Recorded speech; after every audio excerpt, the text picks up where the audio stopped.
La suite du Grand Direct sur i24 News, on évoque beaucoup en ce moment des remises de prix Nobel à des savants israéliens, mais il y a un domaine auquel on s'intéresse moins, et on a tort, la créativité en matière de cinéma et de télévision, des programmes ou des films d'Israéliens. Ça tombe bien, je reçois le réalisateur franco-israélien Emmanuel Nakache. Bonsoir à vous. Bonsoir. Merci d'être dans ce studio. Alors, vous avez une actualité puisque vous avez un film très attendu qui sort le 24 octobre prochain ici en Israël et qui sort un peu plus tard évidemment en Europe. Ça s'appelle Kidon.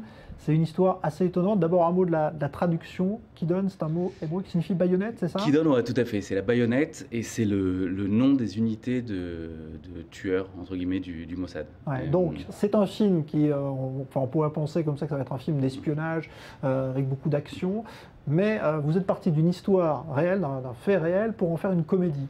Voilà, en fait, ça parle de l'assassinat, de l'élimination. On voit les images en même temps à l'écran, ce qui est pratique. Ça parle de l'élimination de Mahmoud al-Mafrour à Dubaï il y a 3 ans par le Mossad. Je ne sais pas si vous vous souvenez. Bien sûr, on avait vu les images filmé par les caméras de surveillance. Ouais. Et c'était la première fois qu'une opération de service secret était filmée en live. Ouais.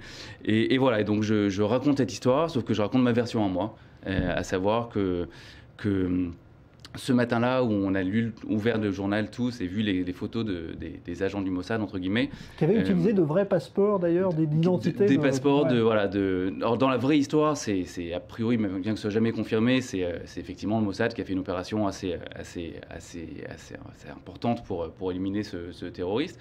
Dans ma version à moi, les plus surpris ce jour-là, c'est le Mossad, parce que c'est pas du tout eux, et ils se demandent qui a fait ça. Et tout le film, en fait, est une comédie d'espionnage où le Mossad court après voilà, sans faire de spoiler trop, court après les assassins présumés de Mahmoud al-Mafrour. Et voilà, ça raconte cette histoire avec des acteurs français, des acteurs israéliens. Oui, vous avez fait un casting, c'est ça qui réunit vos deux racines finalement, hein, franco-israélien. Voilà, tout à fait. C'est ce que j'ai fait dans mon premier film déjà, où c'était un mélange d'acteurs français et israéliens. Et là, j'ai fait venir 5 Français, à savoir Tomer Sisley, Kev Adams, Lionel Abelansky, Elodie M et Hippolyte Girardot, que je mets face à des très grands noms du cinéma israélien, des gens comme Sasson Gabay, Chaim Znati, Raymond Amsalem, Amos Tamam et Bar Rafaeli.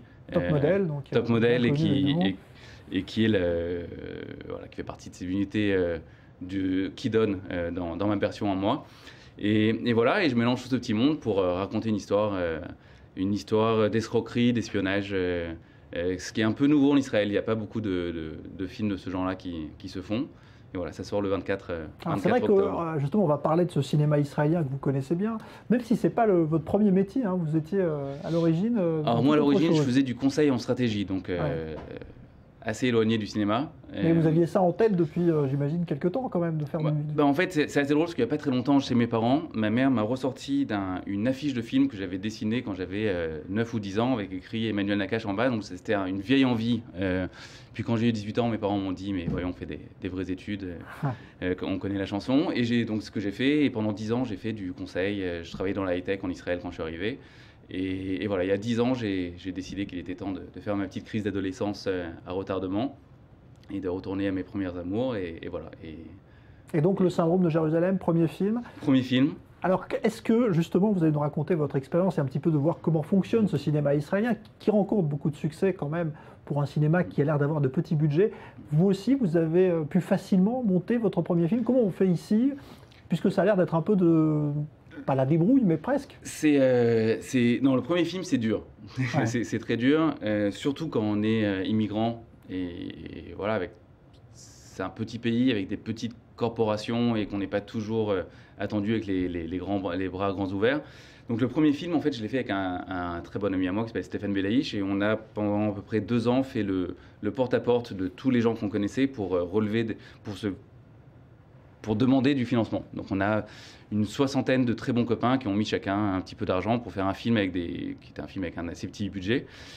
Le deuxième, c'est déjà une autre histoire. Il y a des chaînes de télévision, il y a des fonds, il y a les fonds israéliens pour le cinéma, il y a des fonds français, il y a des distributeurs français, israéliens. Mais effectivement, un premier film, c'est toujours dur.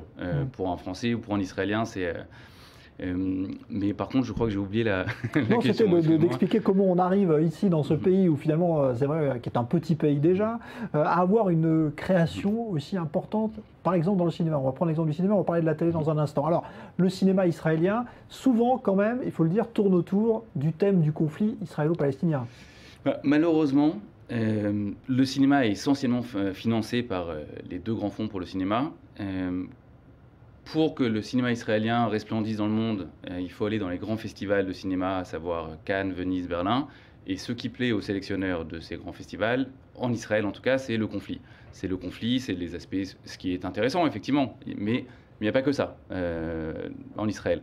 Mais c'est vrai que les films israéliens tournent beaucoup autour de ça, et que le cinéma israélien n'étant pas une industrie dans laquelle on devient forcément millionnaire ou milliardaire, ou on arrive même à finir ses fins de mois pour certains, c'est souvent des gens qui ont une histoire à raconter. Donc c'est beaucoup des gens comme par exemple Harry Folman, qui est un très bon exemple, avec Valser avec Bachir. C'est son histoire très personnelle de ce qu'il a vécu au Liban qu'il voulait raconter.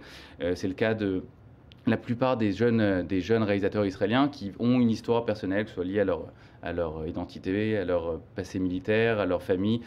Et voilà, donc en général, c'est des choses qui sont un peu autour de ces problèmes-là, que ce soit l'homosexualité, la religion ou la guerre. Mais au-delà de ça, il y a un nouveau cinéma israélien qui est en train de se développer. Il y a eu cet été beaucoup de films israéliens très différents, comme il y avait des premiers films d'horreur, les premiers films gore israéliens, il y avait le fameux Qui a peur du grand méchant loup, qui a eu un succès international assez intéressant. Donc voilà, ça se développe. Et en même temps, il y a Bethléem qui va représenter peut-être... En même temps, il y a Bethléem qui est un très beau film. Voilà. Mais effectivement, ça parle encore du même sujet. Et votre film aussi, même si c'est tourné sur le ton de la comédie, c'est aussi l'histoire de ce conflit-là. C'est aussi... En même temps, on est dans un pays où tout est lié, on vit en conflit en permanence, mais on essaye de faire des... Moi, j'ai essayé de prendre les films que j'aime, à savoir des films comme Ocean Eleven, 12, 13, les grands films d'arnaque et d'en faire un avec une couleur locale. Donc évidemment, on ne peut pas échapper aux problématiques de si c'est pas religieux, pas religieux, c'est juif arabe, mais c'est vrai qu'ici, on est dans une espèce de carrefour où il y a des gens qui viennent d'horizons très divers finalement qui se rencontrent et ça crée cette espèce de, pas de milkshake, mais presque de création. C'est ça qui est incroyable.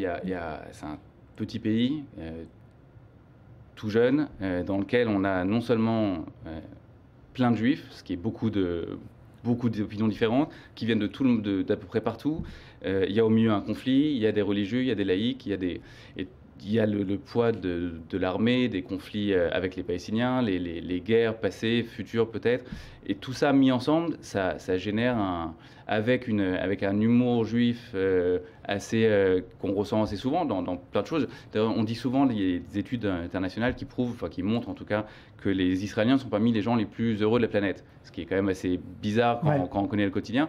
Et c'est vrai que tout ça mis ensemble, ça donne un vivier d'histoire dans lequel puiser allègrement, et c'est ce que font la plupart des auteurs. Et c'est vrai que ce cinéma dénote peut-être par rapport à, quand on regarde un film américain, on a toujours une esthétique très soignée, mais parfois on se dit, tiens, ils se sont pas trop cassés la tête pour l'histoire. Ici, c'est un peu le contraire, c'est ça? Ici, c'est un peu le contraire, même si justement, moi, c'est ce que j'ai essayé de faire avec Kidon. On a beaucoup travaillé l'esthétisme. C'est un des films les plus dans lequel il y a le plus d'effets spéciaux dans toute l'histoire du cinéma israélien. Il y a plus de 700 ou 800 plans qui ont été retouchés. Le travail d'accessoires, de décors a été vraiment très poussé. Mais c'est vrai que en général, c'est la vieille histoire du kibbutznik qui va à la Knesset avec ses tongs et sa chemise. Et ce qui est important, c'est ce qu'on a dedans et pas l'apparence. C'était vrai aussi dans le cinéma israélien pendant très longtemps. Et c'est vrai que c'est quelque chose qui change un petit peu. À Hollywood, c'est le contraire. Il y a des films qui coûtent des centaines de millions de dollars où on se demande parfois s'il y avait un scénario tout court, mais il y a une esthétique incroyable. Et voilà, il faut faire converger ces deux. Vous allez essayer de présenter justement votre film, de le faire faire carrière aussi aux États-Unis, parce que c'est jamais facile. On sait que les Américains, avec les films étrangers, non, c'est pas facile. On est au tout début du chemin, donc j'espère que ça leur plaira. J'espère qu'on rentrera dans des festivals là-bas et qu'on le sortira en salle. En général, la vraie technique aux États-Unis, c'est quand ils aiment un film, ils font un remake. Donc s'il me demande les droits du film pour faire Ocean 14, on sera d'accord. Bon, alors il y a aussi la télévision israélienne qui montre également des signes étonnants de vitalité. Il y a eu cette série Hatoufim événement qui a été un choc pour beaucoup de gens, et à tel point que les Américains ont déjà fait le remake, vous l'avez dit. Ça aussi, ça vous étonne ou pas de voir comment la télévision, parce que quand on regarde la télévision israélienne, on reste pas forcément devant, même si on comprend pas tout, mais quand même, c'est pas une télévision là aussi qui a l'air très soignée comme ça. C'est il y a une liste. Ça fait déjà 20 ans qu'il y a des très bonnes séries en Israël. Alors, il y a du bon, il y a du mauvais, mais c'est vrai que, en tout cas, ce qui concerne mes goûts personnels, je trouve qu'il y a une plus grande excellence dans la télévision, dans le cinéma, depuis assez longtemps. Probablement à cause des questions budgétaires, parce que dans le cinéma, ça fait à peine une dizaine d'années qu'il y a des fonds gouvernementaux pour financer ça. La télé, il y a des grosses chaînes de télévision depuis déjà plus longtemps qui investissent, il y a des rentrées publicitaires, et donc pour les gens qui avaient envie d'avoir un peu plus de moyens pour s'exprimer, c'était la télévision. Et il y a une vraie expertise technique en Israël, et c'était parmi les premiers, alors aujourd'hui tout le monde le fait, mais il y a 15-20 ans, les Israéliens étaient parmi les premiers à tourner en vidéo, à avoir des programmes de qualité faits en vidéo. Alors voilà, avec un esthétisme qui laisse à désirer parfois par rapport à des productions françaises ou américaines. Mais les histoires étant là, c'est ce qui donne voilà, l'envie de refaire, de faire un remake aux États-Unis d'un Hatoufim ou un peu moins, je crois, des séries comiques, mais beaucoup des séries avec un vrai poids, une vraie histoire forte. Hatoufim, je crois que c'est un très bon exemple. Et la télé-réalité aussi, on le voit aujourd'hui avec ce Rising Star qui vient d'être acheté à prix d'or, près d'1 million par M6 en France. J'ai vu ça, oui, tout à fait. Ce qui paraît incroyable. Alors là aussi, télé-réalité, Israël se met à la pointe. Quelque chose qui... Déjà, les gens adorent ça. Les gens adorent se montrer dans ce pays, adorent être vus, souvent, il y a un manque de pudeur incroyable, donc ça va très bien avec l'esprit de la réalité. Il y a d'autres types de programmes, d'ailleurs, qui se rapprochent un peu de ça, c'est les jeux. Depuis longtemps, Israël est une usine à jeux. Il y a beaucoup de jeux qui ont été créés ici, qui ont été vendus en France, aux États-Unis, des jeux télévisés.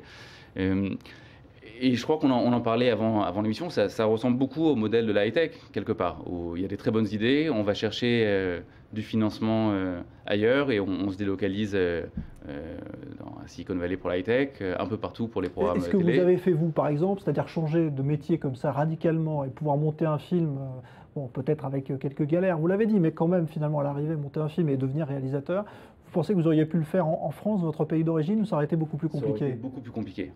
Déjà, quand j'ai fait une école de commerce en France qui s'appelle l'ESSEC, et quand j'ai quitté la France pour venir m'installer en Israël, j'ai reçu des dizaines de coups de téléphone de profs, d'anciens élèves qui me disaient mais tu fais n'importe quoi, c'est pas bon pour l'image de l'école, tout ce genre de choses. Quand j'ai pris une année sabbatique pour partir voyager en Amérique du Sud, en Asie du Sud-Est à l'époque, pareil, quand je revenais avec mon CV, on me disait mais il faut le trafiquer, c'est pas possible d'avoir un trou dans un CV. Et alors le fait de changer complètement d'horizon, je crois pas que ça aurait été possible sans avoir étudié le cinéma. Mais au-delà de ça, je trouve, dans mon cas particulier, c'est d'autant plus vrai que je l'aurais pas fait ailleurs qu'en Israël, que je crois qu'il y a il y a un impact très fort d'Israël dans ma décision de changer. C'est-à-dire que je suis arrivé ici en 98, et juste après, il y a la deuxième intifada qui a commencé. Pour moi, mon principal souvenir de la deuxième intifada, c'est qu'à l'époque, tous les samedis soirs, il y avait un James Bond qui passait à la télé. Et tous les samedis soirs, il était coupé après 5 minutes, parce qu'il y avait un bus qui sautait, ou il y avait Et cette expérience de la précarité de la vie, quelque part, de savoir qu'on peut monter dans un bus et pas arriver à destination, ça force à se remettre en question et à se dire est-ce que ce que je fais est vraiment ce que je veux, ou est-ce que je perds mon temps et que je gâche ma vie à attendre la retraite pour faire ce que j'aurais voulu faire ailleurs. Alors qu'en France, en tout cas moi, j'étais vraiment dans cet état d'esprit, et à savoir, ce qui est important, c'est d'avoir une carrière, et ce qui me plaît vraiment, je le ferai quand j'aurai fait fortune, ou quand je serai riche, ou quand je serai vieux, ou quand j'aurai... Donc voilà, je crois que Israël est vraiment un moteur de développement personnel à ce niveau-là. Et vous envisagez maintenant de rester dans le cinéma? Vous avez encore d'autres idées en tête? Pour l'instant, j'ai pas mal d'idées de films en tête, donc j'espère les faire, et puis je m'amuse énormément, j'adore ce que je fais, c'est un vrai bonheur. Mais si je décide, si dans quelques années j'ai envie d'être créateur de mode, je pense que je me tenterai, je me lancerai, parce que voilà, c'est ça qui est ça qui est vraiment fabuleux dans notre vie, de pouvoir se réinventer Ouais. plusieurs fois. Alors, ça s'appelle Kidon, hein, votre film Kidon. qui sort là le 24 octobre en Israël. Les premières critiques, d'ailleurs, en Israël même, sont bonnes, ce qui est déjà une gageure. Ce qui est déjà pas mal. Ouais, parce que c'est pas toujours évident. Donc, ça raconte cette histoire vraie au départ d'une opération présumée du Mossad. D'ailleurs, est-ce que vous avez eu accès est-ce qu'on on peut accéder comme ça, comme on le fait parfois pour des films, aux services secrets israéliens pour travailler Alors, ou pas? j'avais un ancien du Mossad avec moi sur le plateau, essentiellement pour m'aider sur la crédibilité des rapports entre les gens, la façon ce à quoi ça ressemble à l'intérieur, comment les gens se parlent, etc. Ensuite, vu que je prends l'histoire et que je la détourne complètement, j'ai pas essayé Après, on d'avoir s'inspire leur vraie version. Merci beaucoup Emmanuel Nakache d'avoir été avec nous. Kidon, ça sort le 24 octobre en Israël. Merci à vous, bonne soirée. Merci.